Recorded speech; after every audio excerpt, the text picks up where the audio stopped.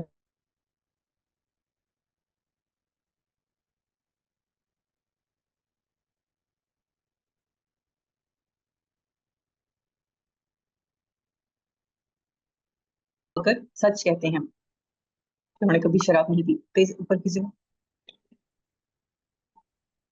جی page اوپر کیجیے گا نا.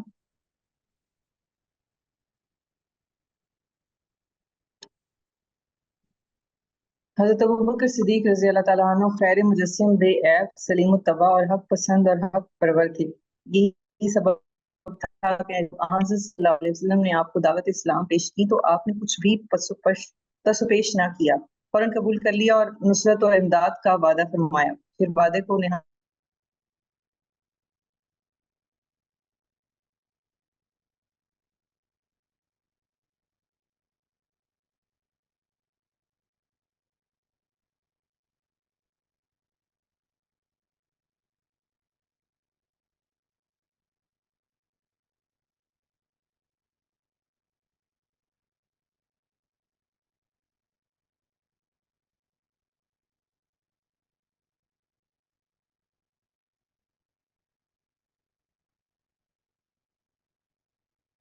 جی، یہاں سے پڑھیے. حضرت ابوبکر صدیق رضی اللہ عنہ خیر مجسم بے عیب سلیم الطبع اور حق پسند. یہاں سے یہ ویسے میں نے پڑھ لیا تھا یہ.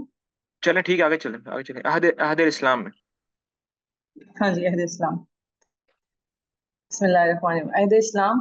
حضرت ابوبکر صدیق رضی اللہ تعالیٰ عنہ سب سے پہلے آن حضرت صلی اللہ علیہ وسلم پر ایمان لائے. جس شخص نے سب سے پہلے آن حضرت صلی اللہ علیہ وسلم کے ساتھ نماز پڑھی وہ ابوبکر صدیق رضی اللہ تعالیٰ عنہ تھے. ممون بن مہران سے کسی نے پوچھا کہ آپ کے نزدیک علی رضی اللہ تعالیٰ عنہ افضل ہیں یا ابوبکر صدیق؟ تو انہوں نے یہ سن کر سخت غصہ کیا اور فرمانے لگی مجھے یہ معلوم نہ تھا کہ میں ان دونوں میں موازنہ کیے جانے کے وقت تک زندہ رہوں گا. ارے یہ دونوں اسلام کے لیے بمنزلہ سر کے تھے. مردوں میں سب سے پہلے حضرت ابوبکر صدیق رضی اللہ تعالیٰ عنہ ایمان لائے اور لڑکوں میں سب سے پہلے علی رضی اللہ تعالیٰ عنہ ایمان لائے. عورتوں میں سب سے پہلے حضرت خدیجہ الکبریٰ رضی اللہ تعالیٰ عنہ ایمان لائی تھی. علماء کا اس پر اتفاق ہے کہ حضرت صلی اللہ علیہ وسلم کی اجازت کے بغیر حضرت ابوبکر صدیق رضی اللہ تعالیٰ عنہ نے کبھی رسول صلی اللہ علیہ وسلم کا ساتھ نہیں چھوڑا. اہل و عیال کو چھوڑ کر اللہ اور اس کے رسول کی محبت میں ہجرت کی، غار میں رسول صلی اللہ علیہ وسلم کا ساتھ دیا، لڑائیوں میں آپ صلی اللہ علیہ وسلم کے ساتھ رہی، جنگ بدر میں حضرت صلی اللہ علیہ وسلم حضرت ابوبکر صدیق اور حضرت علی رضی اللہ تعالیٰ عنہ سے فرمایا تم میں سے ایک کے ساتھ جبرائیل ہے دوسرے کے ساتھ میکائیل. جنگ بدر میں عبد الرحمن بن ابوبکر رضی اللہ تعالیٰ عنہ مشرکین میں شامل تھے. جب وہ مسلمان ہو گئے تو انہوں نے اپنے والد ماجد یعنی ابوبکر صدیق سے کہا کہ بدر کے روز آپ کئی مرتبہ میرے تیر کی زد میں آئے مگر ہاتھ روک لیا. آپ نے فرمایا اگر مجھے ایسا موقع ملتا تو میں تجھے بغیر نشانہ بنائے نہ رہتا. ہاں تو یہ شجاعت. حضرت ابوبکر کے جو بیٹے تھے عبد الرحمن، وہ بعد میں اسلام لائے تھے، تو بدر میں وہ مشرکین کے ساتھ. جی، شجاعت. شجاعت. حضرت علی رضی اللہ تعالیٰ عنہ نے ایک مرتبہ لوگوں سے سوال کیا کہ تمہارے نزدیک شجاع ترین کون شخص ہے؟ سب نے عرض کیا کہ آپ نے فرمایا میں ہمیشہ اپنے برابر کے جوڑے سے لڑتا ہوں، یہ کوئی شجاعت نہیں، تم شجاع ترین شخص کا نام لو. سب نے کہا ہمیں معلوم نہیں. حضرت علی رضی اللہ تعالیٰ عنہ نے فرمایا کہ شجاع ترین حضرت ابوبکر صدیق رضی اللہ تعالیٰ عنہ ہیں. یوم بدر میں ہم نے رسول صلی اللہ علیہ وسلم کے لیے ایک سائبان بنایا تھا. ہم نے پوچھا کہ حضرت صلی اللہ علیہ وسلم کے پاس کون رہے گا کہ مشرکین کو آپ پر حملہ کرنے سے باز رکھے. قسم اللہ کی ہم میں سے کسی شخص کی ہمت نہ پڑی مگر ابوبکر صدیق رضی اللہ تعالیٰ عنہ ننگی تلوار لیے کھڑے ہو گئے اور کسی کو اپنے پاس نہ پھٹکنے دیا. اور جس شخص نے آپ پر حملہ کیا ابوبکر صدیق نے اس پر حملہ حضرت ابوبکر بھی ان پر حملہ آور ہوئے. ایک دفعہ مکہ مکرمہ میں مشرکین نے رسول صلی اللہ علیہ وسلم کو پکڑ لیا اور آپ صلی اللہ علیہ وسلم کو معاذ اللہ سیکھنے لگے اور کہنے لگے کہ تو ہی ہے جو ایک اللہ بتاتا ہے. واللہ کسی کو کفار کے مقابلے کی ضرورت نہ ہوئی مگر ابوبکر صدیق رضی اللہ تعالیٰ عنہ آگے بڑھے اور کفار کو مار مار کر ہٹاتے جاتے اور کہتے جاتے کہ ہائے افسوس تم ایسے شخص کو قتل کرنا چاہتے ہو جو کہتا ہے کہ میرا اللہ ایک ہے. یہ فرما کر حضرت علی رضی اللہ تعالیٰ عنہ رو پڑے اور فرمانے لگے بھلا یہ تو بتاؤ مومن آل فرعون اچھے ہیں؟ یا ابو بکر صدیق، لیکن جب لوگوں نے جواب نہ دیا تو فرمایا جواب کیوں نہیں دیتے، واللہ ابو بکر رضی اللہ تعالیٰ عنہ کی 7 اور ان کی 1000 سے بہتر ہے۔ وہ تو ایمان کو چھپاتے تھے اور ابو بکر رضی اللہ تعالیٰ عنہ نے ایمان کو ظاہر کیا۔ ہاں، یہ جو مومن آل فرعون ہے، یہ واقعہ آپ معلوم ہے آپ لوگوں کو؟